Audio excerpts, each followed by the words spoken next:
Fréquence Fac fait son cinéma en direct du Festival de Cannes. Et une nouvelle semaine commence sous le soleil de la Croisette. Le Festival de Cannes bat son plein et on retrouve tout de suite notre envoyé spécial. Alors Amandine, une image a marqué la Croisette ce week-end. Oui Marine, bonsoir. Alors, fondu au noir, un homme menotté dans une voiture de police à New York. Il est patron du FMI.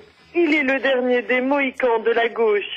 Il est accusé de tentative de viol, du sexe, du suspense, complot ou dérapage. Ah oui, ça me dit quelque chose effectivement, ce scénario, ça me rappelle quelque chose. Ouais, je m'emballe un petit peu et pourtant, c'est pas un film de la sélection, mais ce mauvais scénario qui non seulement a secoué la planète ce week-end, comme vous le savez évidemment, mais aussi la Croisette, les images de DSK tournent en boucle, Marine, dans le palais des festivals depuis 24 heures. Les journalistes sont agglutinés devant les écrans qui habituellement passent les conférences de presse, les montées des marches. Là, toutes les chaînes sont branchées sur l'information principale et le scandale n'est pour une fois pas cannois, et ça je peux vous dire que c'est rare.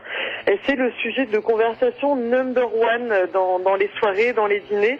On peut dire que la barre est haute pour Lars von Trier niveau polémique quand même, hein. Il va se faire voler la vedette. Alors, un autre qui s'est fait voler la vedette ce week-end, c'est ce pauvre Jean Dujardin qui présentait The Artist hier. Les grosses bolottes quand même, parce que Jean, voilà, s'est fait voler la vedette. Voler la vedette, pardon, je vais y arriver. C'est lundi, c'est dur après le week-end au Festival de Cannes. Alors, je vous rassure, le film qui rend hommage au cinéma muet a quand même eu le droit à une standing ovation de 20 minutes, ce qui est plutôt pas mal, hein. Sur les de l'applaudimètre, c'est un beau record. Et vous, alors, qu'est-ce que vous avez pensé du film? Est-ce qu'il valait cette standing ovation?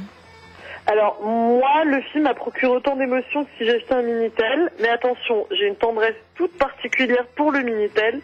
Mais j'ai quand même largement préféré le Police de Maïwenn, qui est une grosse claque et qui est pour l'instant ma palme d'or et l'un des grands favoris du festival. Malgré la légendaire amabilité de Joey Starr et cette phrase pécho au détour d'un couloir, tu la prends ta photo connard. C'est sympa pour les fans. Made in Joey Starr. D'ailleurs, si Police n'est pas au palmarès, Marine, je m'engage à vous interpréter lundi à l'antenne. Attention, 20 secondes du petit bonhomme en mousse. En même temps, je sais pas pour qui ce sera le plus douloureux quand même, hein, Marine. En tous les cas, on ne manquera pas de vous le rappeler. Lundi prochain, si le film de Maïwenn n'est pas dans les récompenses du Festival de Cannes, vous chanterez le petit bonhomme en mousse, Amandine. Le petit bonhomme en mousse, exactement. Alors, ce matin, pour revenir un peu à l'actu cannoise, il y avait bien sûr Fool pour Tree of Life, le délire mystico-familial de Terrence Malick avec Brad Pitt et Sean Penn, excusez du peu. Alors, le film est en compétition, il a été tout bonnement hué. Ça, c'est un grand truc au Festival de Cannes. Quand les journalistes n'aiment pas le film, ils huent à la fin. C'est un peu comme dans la Rome antique. Sous Jules César, il y a des têtes de metteurs en scène qui seraient tombées. À moins que les journalistes aient manifesté, Marine, leur mécontentement face à la véritable prise d'otage de Pépito par les forces de sécurité à l'entrée de la Projo. Et un journaliste privé de petit déjeuner, c'est un journaliste chonchon. En tout cas, on peut dire que les mecs de la sécurité font vraiment hyper bien leur travail cette année, après les bouteilles d'eau, les paquets de Pépito.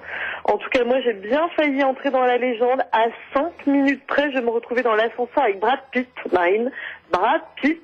Alors, comme dirait mon autre ami Bruno Solo, il y a vraiment des journées qui mériteraient qu'on leur casse la gueule. Des journées et des vieilles dames qui n'avancent pas sur la Croisette. C'était carrément l'embouteillage ce week-end. Alors voilà. Et donc, donc, si vous avez loupé Brad Pitt, c'était à cause de la vieille dame qui n'avançait pas sur la Croisette, c'est ça? Voilà, la vieille dame, la poussette, le CRS, c'est un peu la brochette au Festival de Cannes.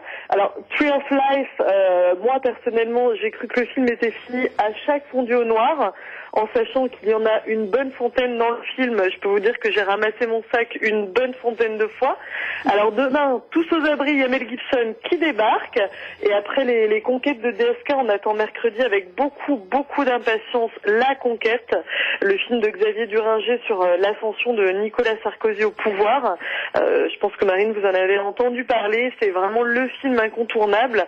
En tout cas, voilà, cette année, le festival, on peut dire, est vraiment riche en émotions. Et comme le dirait mon ami Cédric, réalisateur de Cellule 55, ici, je me sens comme une flamme olympique. Je pense que tout est dit, il n'a rien à rajouter ce soir. Vous êtes notre flamme, Amandine, à Fréquence Fac, pour ce festival de Cannes. Je vais briller jusqu'à la fin, c'est promis, je ne m'éteindrai pas. Je vais essayer. Eh bien, merci beaucoup. Et donc, on se retrouve demain, bien sûr, pour des nouvelles aventures du Festival de Cannes. Merci beaucoup. Et donc, les chroniques d'Amandine que vous pouvez retrouver sur notre site internet. Et en plus, on va vous mettre des petites photos, les instantanés d'Amandine au festival.